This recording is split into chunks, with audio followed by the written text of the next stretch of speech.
Ibrani 7:1-3 Ibrani 7:1-3 Melkisedek ini adalah Raja Salem dan imam dari Allah yang Maha Tinggi. Dia menemukan Abraham kembali dari kekalahan raja dan memberkatinya, dan Abraham memberinya 1/10 dari segalanya.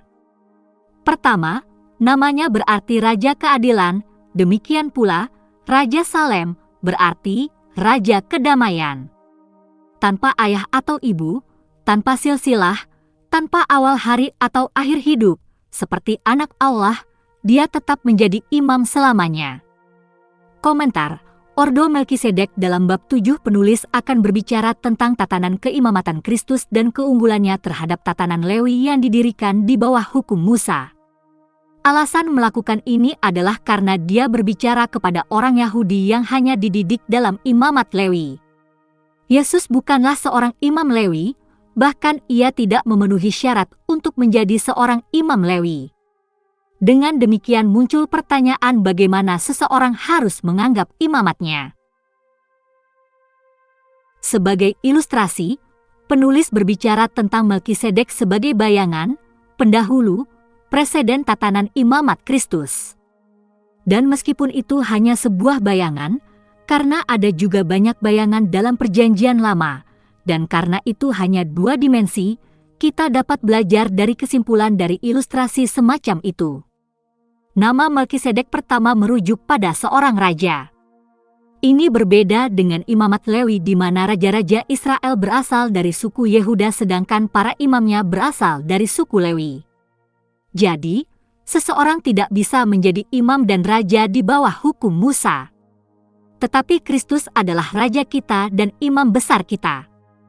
Kristus juga adalah raja keadilan dan perdamaian, yang berarti bahwa ia membenarkan kita dan memberi kita perdamaian dengan Allah. Ia telah diserahkan untuk mati karena dosa-dosa kita dan dibangkitkan untuk pembenaran kita. Jadi, karena kita telah dibenarkan karena iman, kita hidup dalam damai sejahtera dengan Allah melalui Tuhan kita Yesus Kristus. Roma 4:25-5. Satu hal lainnya adalah bahwa keimamatan Yesus tidak bergantung pada silsilahnya. Apa artinya dia menerjemahkan Melkisedek tanpa ayah atau ibu? Bukan karena dia tidak memiliki ayah atau ibu, tetapi karena Alkitab tidak menyebutkan ayah atau ibunya, maka penulis menyimpulkan dari preseden ini bahwa silsilah tidak relevan dengan tatanan Melkisedek. Sama seperti Alkitab tidak menyebutkan kematiannya atau akhir dari keimamatan Melkisedek, preseden menyimpulkan bahwa keimamatan Kristus, versi keimamatan per excellence, juga tidak ada akhirnya. Ibrani 7:4-10 Ibrani 7:4-10 Bayangkan betapa besarnya dia, bahkan bapa leluhur Abraham memberinya 1/10 dari jarahan. Sekarang, hukum mengharuskan keturunan Lewi yang menjadi imam mengumpulkan 1/10 dari rakyat, yaitu saudara mereka, bahkan jika saudara mereka adalah keturunan Abraham. Pria ini, bagaimanapun, tidak melacak keturunannya dari Lewi, tetapi dia menerima 1/10 dari Abraham dan memberkati dia yang memiliki janji. Dan tidak diragukan lagi yang lebih rendah diberkati oleh yang lebih besar. Komentar, imamat Kristus lebih tinggi dari Lewi dalam kasus pertama, yang ke-10 dikumpulkan oleh orang yang sekarat, tetapi dalam kasus lain, oleh dia yang dinyatakan hidup. Bahkan bisa dikatakan Lewi yang memungut 1/10 membayar 1/10 melalui Abraham, karena ketika Melkisedek bertemu dengan Abraham, Lewi masih dalam tubuh nenek moyangnya. Di sini sekali lagi kita melihat dengan kesimpulan keunggulan imamat Melkisedek atas imamat Lewi, di mana orang yang lebih rendah, dalam hal ini Abraham, dan dengan kesimpulan keturunan Abraham diberkati oleh yang lebih besar, yaitu Melkisedek, yang penulis dikaitkan dengan Kristus dengan analogi. Dan juga mengenai donasi. Tetapi untuk Lewi yang hidup dalam tubuh leluhurnya Abraham, harus berhati-hati agar tidak terlalu banyak membaca teks. Membaca secara harfiah apa yang dipahami sebagai analogi, seseorang bisa berakhir dengan bid'ah. Perhatikan bahwa sebagian besar teks ini analog. Kristus sendiri hanya dianalogikan dengan Melkisedek. Ada ajaran sesat yang dikenal sebagai traducianisme, yang menurutnya jiwa ada dalam jalinan nenek moyang.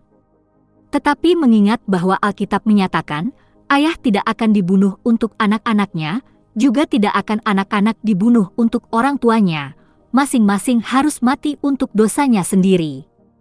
Ulangan 24:16, seseorang tidak dapat menganggap dosa berasal dari keturunannya, dan karena itu individu tersebut dianggap terpisah dari nenek moyangnya. Nenek moyang juga tidak dianggap sebagai gabungan dari keturunan mereka. Traducianisme adalah dasar kesalahpahaman tentang dosa asal dan dasar prasangka rasial, tetapi tidak konsisten dengan kekristenan Alkitabiah.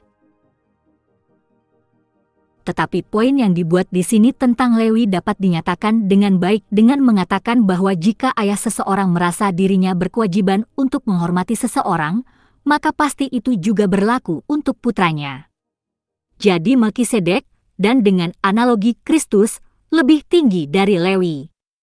Jadi, imamat Lewi dibayangi oleh imamat Kristus. Karena Allah itu Esa dan Esa pula pengantara antara Allah dan manusia, yaitu manusia Kristus Yesus, 1 Timotius 2:5 poin tambahan yang tidak dia beli karena dia hanya berbicara dengan orang Yahudi, adalah kenyataan bahwa imamat Lewi terbatas pada orang Yahudi, sedangkan imamat Kristus berlaku baik bagi orang Yahudi maupun bukan Yahudi. Faktanya, seseorang bahkan dapat menggunakan analogi Melkisedek dan mencatat bahwa Abraham sendiri adalah seorang bukan Yahudi ketika dia memberikan perpuluhannya. Galatia 3:8-10 Karena itu, ketahuilah bahwa hanya mereka yang berimanlah yang menjadi anak-anak Abraham. Dan kitab suci, yang sebelumnya mengetahui bahwa Allah akan membenarkan orang-orang bukan Yahudi karena iman, mengumumkan Injil kepada Abraham sebelumnya, dengan mengatakan, di dalam engkau semua bangsa akan diberkati. Jadi mereka yang beriman diberkati dengan iman Ibrahim. Dan, jika kamu milik Kristus, maka kamu adalah keturunan Abraham, dan ahli waris sesuai dengan janji itu. Galatia pukul 3:29 Demikian juga Melkisedek sendiri bukanlah seorang Yahudi. Jadi, imamat Melkisedek mencakup bidang yang jauh lebih luas daripada imamat Lewi. Kelas mempercayai janji Tuhan ketika Tuhan berjanji, itu seperti dia menciptakan batu yang sangat besar bahkan dia tidak bisa memindahkannya. Karena jika dia tidak memenuhi janjinya, dia melanggar karakternya sendiri. Jika orang yang percaya kepada Kristus ditolak aksesnya ke surga, maka Allah terbukti sebagai pendusta. Tetapi karena Allah tidak mungkin berdusta, demikian juga orang beriman memiliki pengharapan yang pasti untuk masuk surga. Itulah sebabnya mengapa Allah membuat keputusan besar tentang mengambil sumpah, agar kepercayaan kita didasarkan pada karakternya yang tidak berubah. Imamat Melkisedek lebih besar daripada imamat Harun menggabungkan peran raja dan pendeta asal genetik yang tidak relevan. Harun tunduk kepada Melkisedek melalui Abraham Raja Salem Raja Yerusalem menurut Mazmur 76:2.